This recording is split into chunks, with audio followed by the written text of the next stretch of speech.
This is The Opinions, a show that brings you a mix of voices from New York Times Opinion. You've heard the news. Here's what to make of it.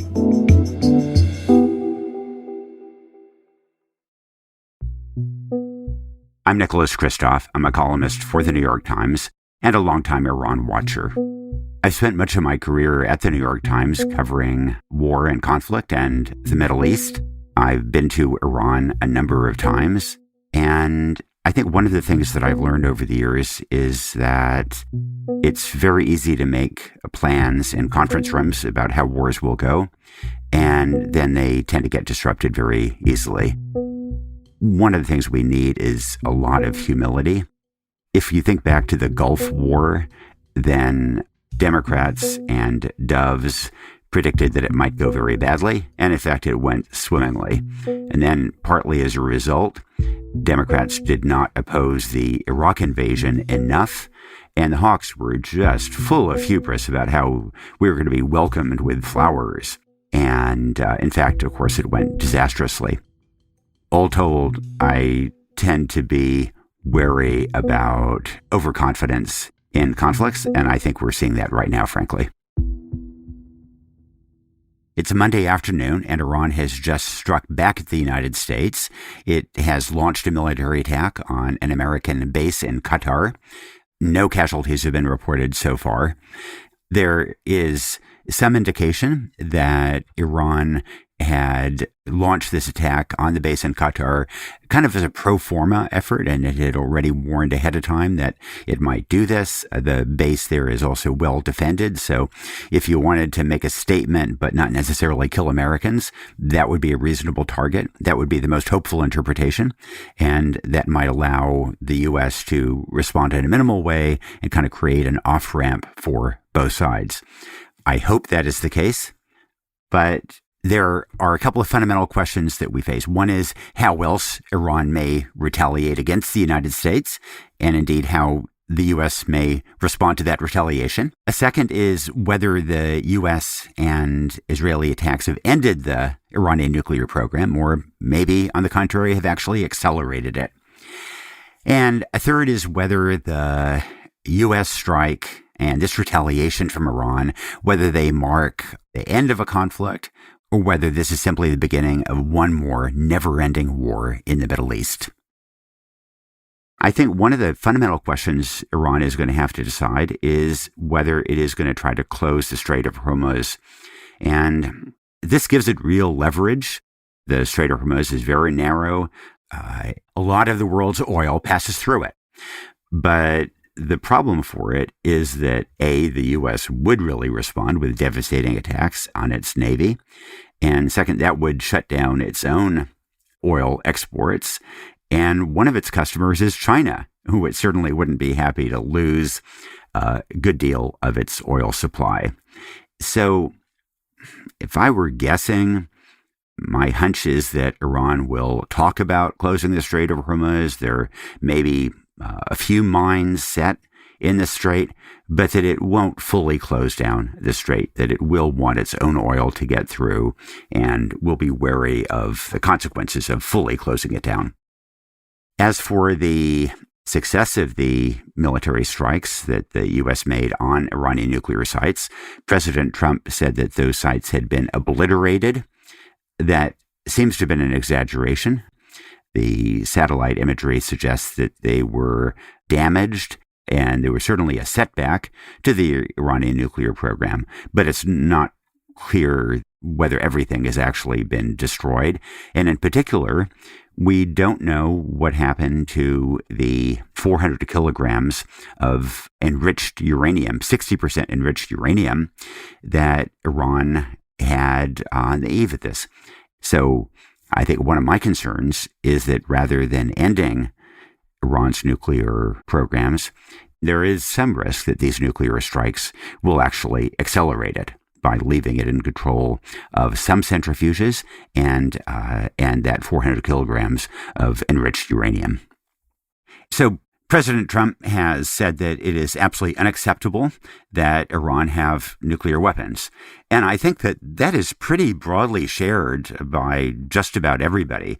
And I think in the background, one thing that is going through American policymakers is that in the early 2000s, they looked at North Korea's nuclear program, and there was a lot of debate in official circles about whether to strike the North Korean nuclear sites.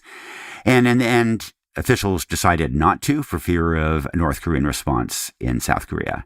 And subsequently, some officials have said that was a mistake, that they should have hit North Korea early on before it had, potentially today up to 100 nuclear weapons. So I think that decision not to strike North Korea to some degree has framed the view of some hawks today that they should hit Iran. Look, my aims in some ways are very similar to those of President Trump and Prime Minister Netanyahu. I would really like to see an end to Iran's nuclear programs, which I think are incredibly destabilizing. And I would like to see an end to the Iranian regime, which is brutally repressive, misogynistic, destabilizing around the region. My concern is that this doesn't achieve either of those objectives, either regime change or an end to the nuclear program, and that indeed it is possible that it will do the opposite, although it's a little early to say, that it will accelerate a drive to nuclear weapons rather than end it.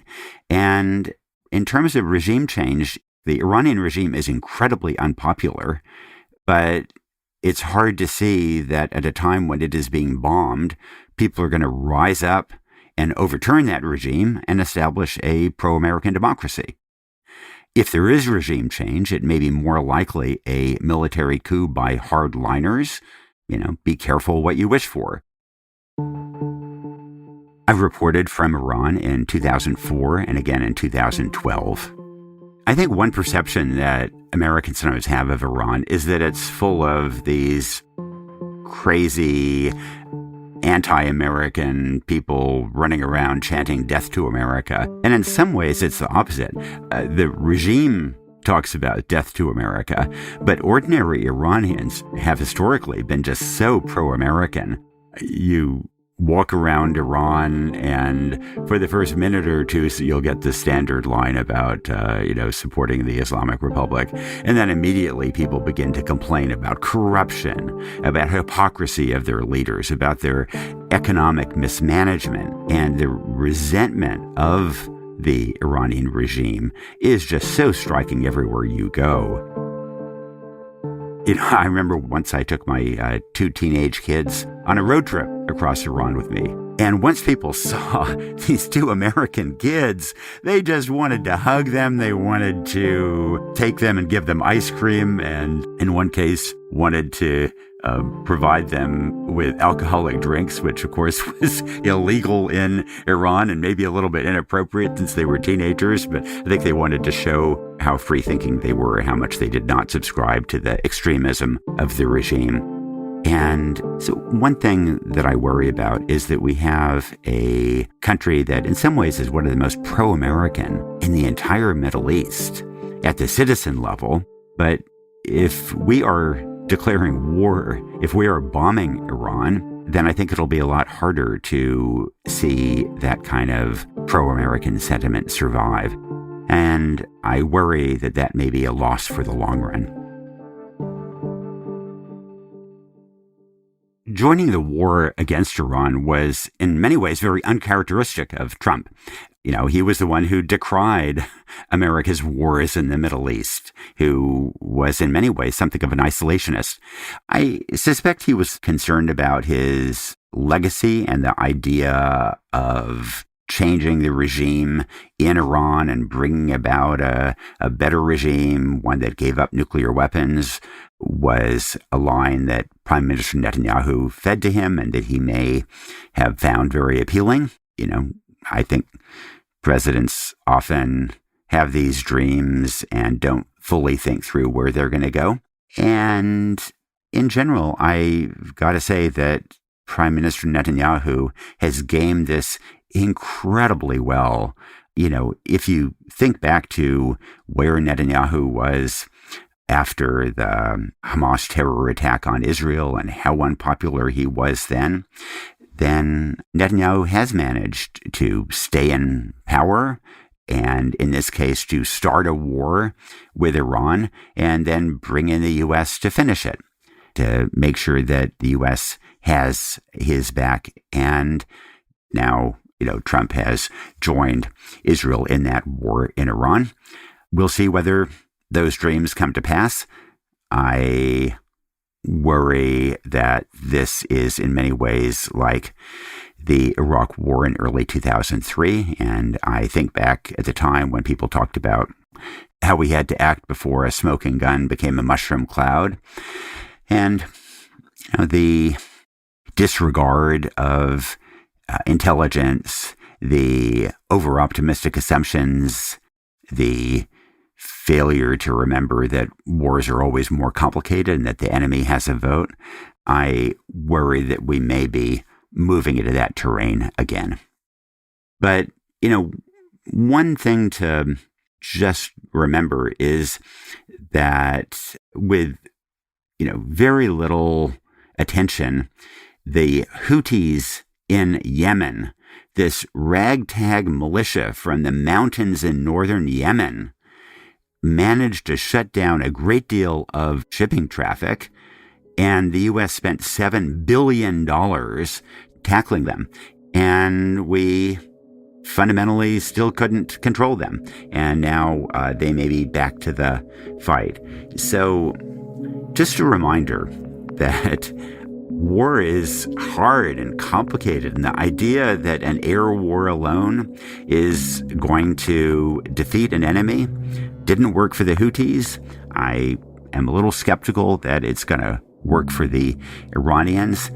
And we're, I think, headed toward a minefield. And President Trump thinks that this is going to be successful and will be worth it. But the enemy gets a vote as well.